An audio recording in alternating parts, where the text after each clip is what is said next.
여수 웅천지구 특별조사위원회 구성에 논란이 재점화되고 있습니다. 최근 시민단체가 재구성을 요구했는데 의장이 강하게 반발하면서 갈등을 빚고 있습니다. 춘천시가 도내 기초단체 가운데 처음으로 농업정책을 전담할 위원회를 출범시켰습니다. 오는 28일 첫 회의를 개최해 분야별 의견을 수렴한 뒤 본격적인 활동에 들어갑니다. 전남도 동부권 통합청사 건립이 본격적으로 추진됩니다. 전라남도는 오는 2022년까지 동부권 통합청사를 준공하기로 하고 올 상반기 안에 입지를 선정하기로 했습니다. 정월 대보름을 맞아 전남 동부 지역에서도 전통 세시 풍속이 재현됐습니다. 달집을 태우며 희망을 기원하는 현장을 카메라에 담았습니다. 시청자 여러분 안녕하십니까? 여수 MBC 뉴스데스크입니다. 지난해 말 여수 웅천지구 특혜 의혹을 조사할 시의회 특별위원회 구성을 두고 논란이 일었죠. 최근 시민단체가 특별위원회 재구성을 요구했는데 의장이 강하게 반발하면서 갈등이 다시 불거지고 있습니다. 보도에 문형철 기자입니다. 여수 웅천지구 특별조사위원회 구성에 대해 최근 한 시민단체가 발표한 성명서입니다. 특위 구성에 찬성했던 의원들을 포함시키고 다른 특위에 소속된 의원들은 배제해 특위를 새롭게 구성해야 한다는 것이 주요 내용입니다. 특위 구성 자체가 불합리하기 때문에 특위에 들어가 있지 않은 구성원들로 구성해달라는 얘기였고, 이에 대해 위원들을 추천했던 서완석 의장은 4쪽짜리 성명서로 맞대응했습니다. 특별위원회 구성은 절차대로 이루어졌으며 시민단체의 주장은 시의회를 비방하고 의원들의 인격을 모욕한 것이란 입장. 의장이 시민단체의 성명서 내용을 하나하나 언급하며 노골적으로 불편한 감정을 드러낸 건 이례적인 일입니다. 열심히 하고자 하는 의원들을 그렇게 매도를 하고 본회의에서 민주적 절차에서 결정된 사항을 다시 재구성하라고 하는 이런 부분에 대해서는 분명한 입장을 정리를 해줘야 되거든요. 지난해 말 웅천지구 특혜 의혹을 조사할 특별위원회가 구성될 당시 특정 의원들이 배제됐다는 논란이 일면서 의회 내부에서도 반발이 적지 않았습니다. 이번 서완석 의장의 공식적인 입장에도 불구하고 특위 구성에 대한 불만, 실효성에 대한 의문은 여전히 사그라들지 않고 있습니다. 특위위원회에 대해서는 반대가 너무 12명이나 사람이 반대를 했다는 겁니다. 더군다나 2명의 의원이 사퇴를 했기 때문에 이 부분 다시 한 번 더 하는 게 맞지 않을까 저는 생각을 합니다. 한편 시민단체 성명서에 대한 서 의장의 대응 방식에 대해 의견이 엇갈리는 가운데 시민단체는 내부 논의를 거친 뒤 대응 방향을 결정하겠다고 밝혔습니다. MBC 뉴스 문형철입니다. 네, 1년 중 달이 가장 밝다는 정월 대보름을 맞아 오늘 지역 곳곳에서는 한 해 행복과 안녕을 비는 전통 행사가 이어졌습니다. 강서영 기자가 현장 다녀왔습니다. 설날이 가족과 보내는 명절이라면 대보름은 마을이 함께 보내는 명절입니다. 15년째 정월 대보름을 기려왔다는 이 마을에 올해도 어김없이 마을 전체에 농악이 울려 퍼집니다. 농악대가 집집마다 방문하며 잡귀를 쫓습니다. 올 한 해 무탈하기를 비는 의식입니다. 마을의 안녕과 상황간의 건강과 안녕을 위해서 저희들이 한번 시작해봤습니다. 모든 마을 분들이 호응을 해주시고 내 기분도 와주시고 감개무량할 뿐입니다. 마을의 어른들은 마을을 지켜주는 장승에 올 한 해 마을의 평안과 안녕을 비는 제사를 지냈습니다.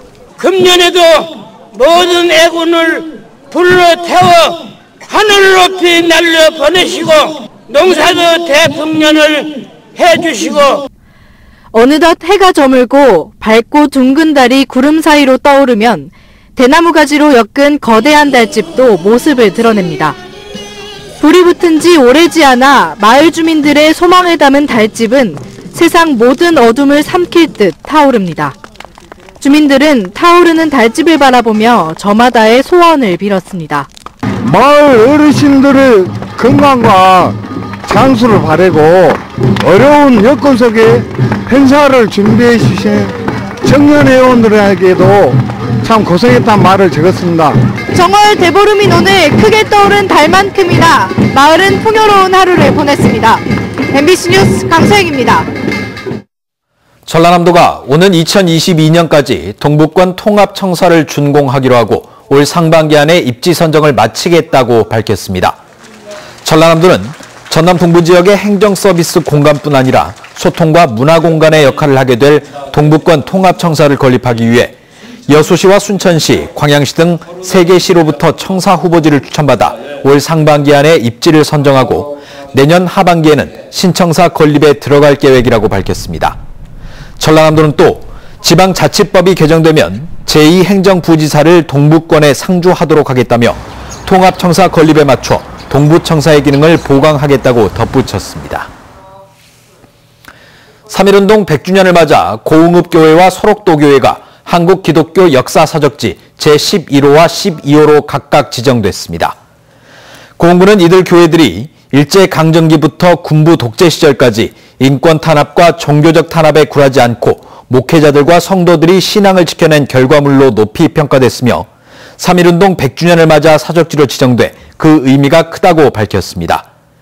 고흥읍교회는 지난 1905년 미국 의료 선교사의 전도를 시작으로 100년이 넘는 지역 최초의 교회이자 기독교 전파의 중심이었으며 4곳의 소록도교회는 이번 사적지 지정 외에 순교자 사적지 지정교회로도 선정됐습니다.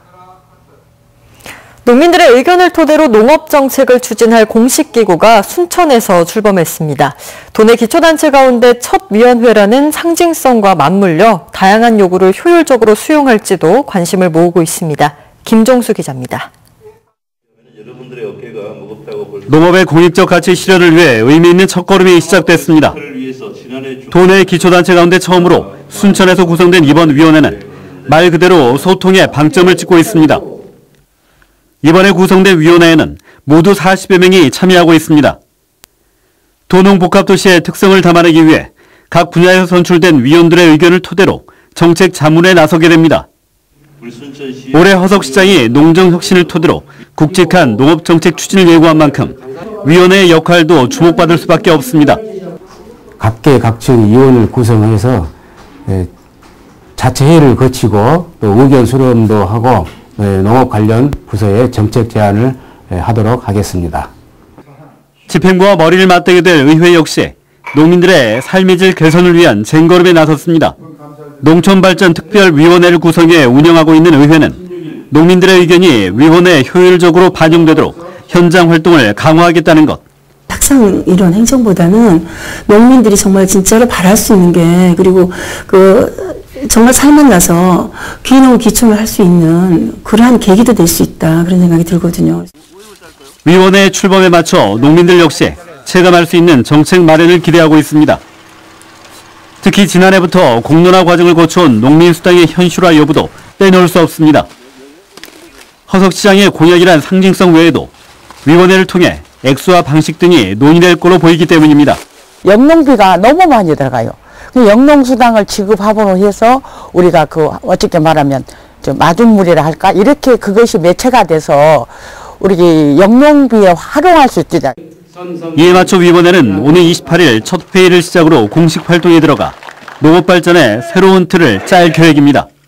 안정적인 영농 활동을 위해 출범한 이번 위원회가 산적한 현안 해결은 물론 농민들의 다양한 요구를 앞으로 어떻게 수용할지도 과제로 남아 있습니다. MBC 뉴스 김종수입니다. 여수 상직문 공사 현장에서 사고가 발생해 자동차 전용도로 일부 구간의 차량 통제 기간이 연장됐습니다. 여수시는 어제 새벽 여수 상직문 공사 구간을 지나던 트럭이 상부의 가설 구조물을 들이받은 뒤 도주해 경찰에 수사를 의뢰했다고 밝혔습니다. 또 이번 사고로 파손된 구조물을 다시 설치해야 한다며 오는 27일까지 해당 구간을 통제하고 우회도로를 운영한다고 덧붙였습니다. 한편 갑작스럽게 차량 통제가 이뤄지면서 오늘 오전 자동차 전용 도로를 이용하는 운전자들이 큰 불편을 겪었습니다. 순천시가 올해 3.1운동 100주년을 맞아 본격적인 행사 준비에 나섰습니다. 순천시는 만세운동 재연과 순천시민 선언문 낭독 등 시민들이 참여하는 특별 행사를 진행하기 위해 기념행사 추진위원회를 구성하고 시민단체와 함께 시내 일원에서 홍보에 나설 계획입니다.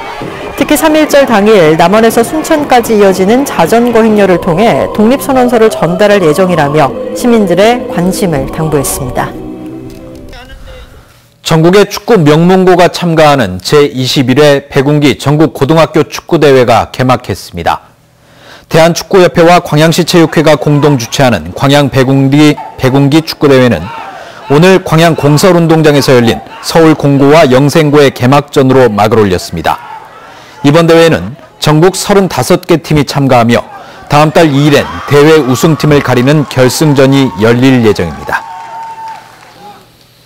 공적이 온화한 기후와 잘 갖춰진 인프라로 동계 전지훈련 최적지로 떠오른 가운데 본격적인 야구 스토브리그가 시작돼 관심을 모으고 있습니다.